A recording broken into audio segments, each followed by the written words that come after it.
Don't be fooled, because here's what's really going on. In my video 21 hours ago, we talked about this price emergency with the sell-off because people were panicking. A lot of people have a lot of money invested in these markets. And so my goal here is to give you guys a grounded approach and also help educate you on what to actually look for so you can make more sound investment decisions. And as always, I'm not going to tell you to buy or sell anything.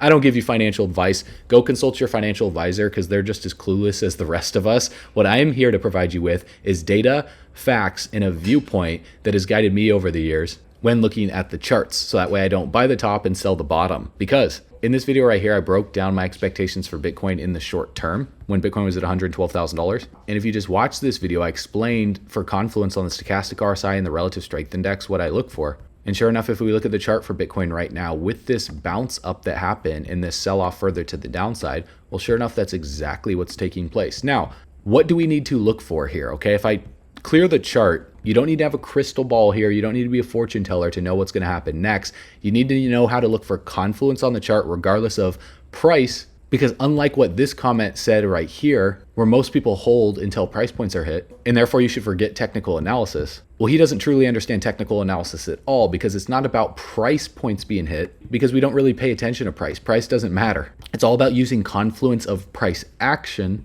like support resistance levels, stacked on top of confluence across a few key indicators. Now, you don't need that many indicators. I have 3 right here. I only really use 1 or 2, but I've added in 3 for further confluence. So what confluence is basically when multiple things are converging at the same time, essentially saying the same thing. And so what that means is if price action is showing the same thing as the stochastic and the RSI based on key overbought and oversold levels based on support and resistance levels on the price action. So for example, what do I mean by that? Well, if you just look at Bitcoin's price chart, if we identify the trend on the daily chart right here, you can clearly see that Bitcoin has been in an uptrend since 2022, just forming higher highs and higher lows. Whereas if we go into a more micro time frame and an intraday time frame, like, the hour, the 15-minute, let's just do the hour right now, you can see that Bitcoin has been in a downtrend since the 18th of September. And if we just zoom in here, it's very clear that Bitcoin had a high right here, it had the low right here, it had a lower high right here, a lower low right here, lower high right here. And so we are in a downtrend right now.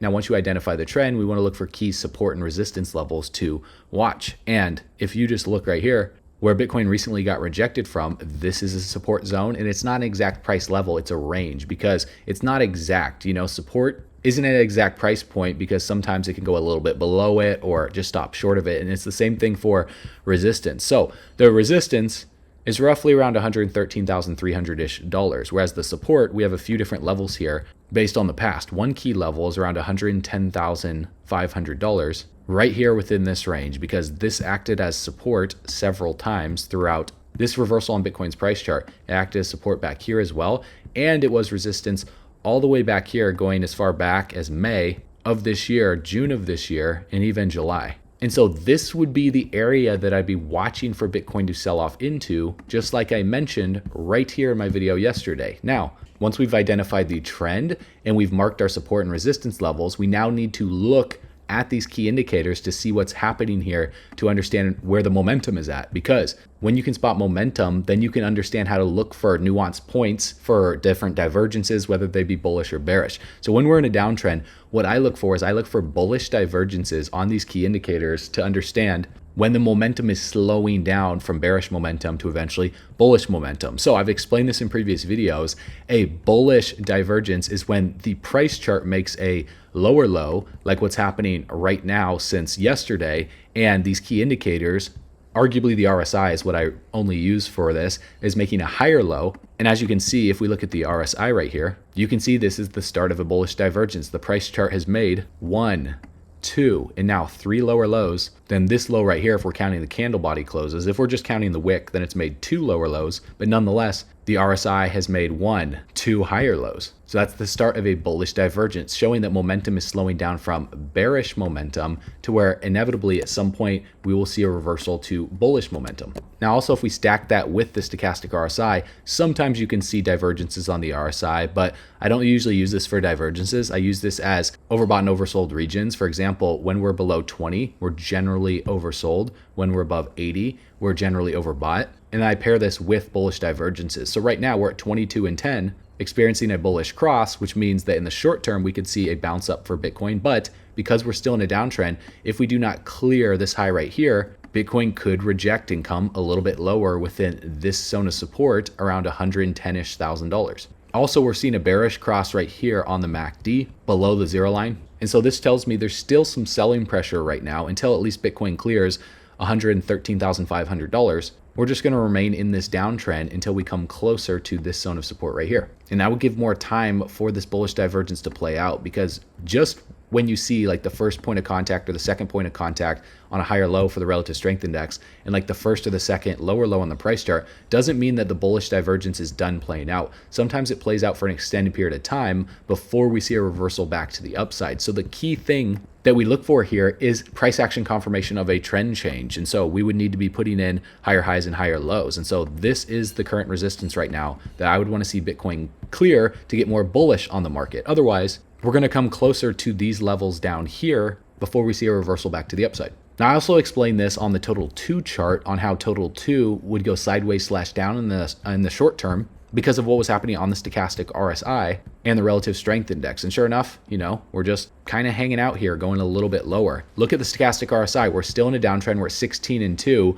We haven't come close to 0 yet, and we haven't experienced a bullish cross below 20 or close to 0. So it can get choppy here over the next few weeks. It's somewhat similar to what happened all the way back here, where we pretty much ranged sideways between resistance and support, while the RSI was in a downtrend here, forming lower highs, and the stochastic RSI as well.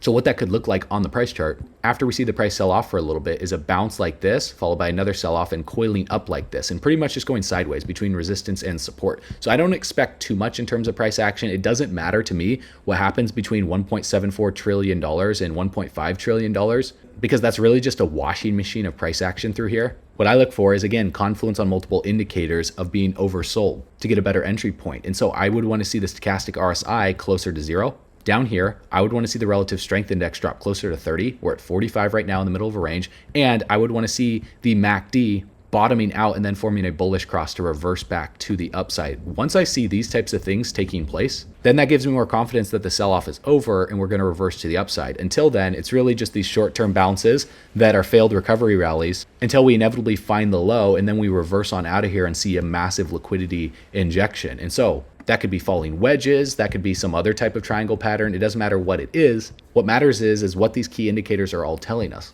And no indicator is perfect. That's why we stack them together and we use them with confluence based on price action on the chart. So I also talked about Ethereum in my previous video yesterday on how I was expecting a little short-term bounce for Ethereum, followed by a continuation to the downside, and how I actually would expect Ethereum to continue down. And then I would be looking for a bullish divergence on the relative strength index and the stochastic RSI. Anytime I see the first bullish cross take place close to 0, it's not a conclusive signal that we're just going to reverse and go back into a major trend reversal and break out to a new high, because sometimes we see stuff like this take place where we see these fake outs, these bullish crosses, bullish, bearish cross, then a bullish cross, and then the price reverses after we experience these failed recovery rallies for lower lows in a downtrend. So that's what we're doing right here for Ethereum. Sure enough, look at the chart. You can see we saw that bounce for Ethereum, and it didn't come within this zone right here. So it shows that the selling pressure is actually stronger for Ethereum right now because we're just ranging sideways. And I explained this on how we see these patterns play out, where we see drops, sell-off, base, a consolidation, and if the sell-off continues, then we continue the drop. So this is a drop-base drop, or we see a drop-base reversal. But in order to see a reversal take place,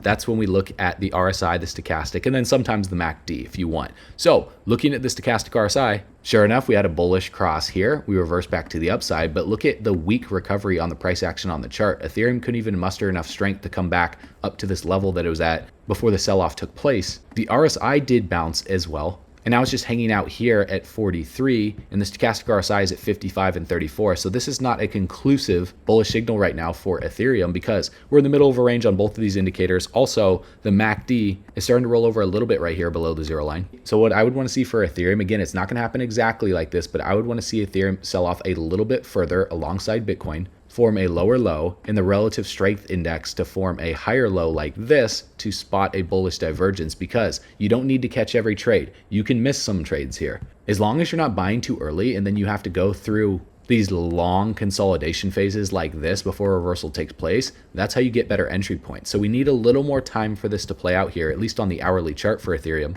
because this low right here at about 10 to 12 on the relative strength index is the current lowest low on Ethereum's chart with this wick. I'd want to see the price chart make a lower low and the RSI to put in a higher low to really see this bullish divergence play out. Otherwise, I don't care if Ethereum reverses to the upside because the momentum is in favor of the bears right now. And it's the same thing for XRP. I talk about a short-term little temporary bounce followed by another sell-off and explain what that looks like on the RSI, the stochastic RSI. And sure enough, what are we seeing right now for XRP? We saw a short-term temporary bounce. The selling pressure is still strong. Momentum on the histogram has slowed down a little bit. The MACD is right here, right about the zero line, but the stochastic RSI saw a bearish cross right here. We're at 18 and 13. So even if XRP rallies up a little bit further in the short term, I'd expect some other type of liquidation to take place because the selling pressure is still very, very strong for XRP right now since the middle of September. But nonetheless, once this sell-off is over, depending on how low we go, if the low's not already yet in with this massive wick right here, I do expect XRP and the rest of the market to experience a breakout. I'm not trying to be a perma bull here or a perma bear here. I want to give you guys a solid understanding of what to look for on the charts. Now,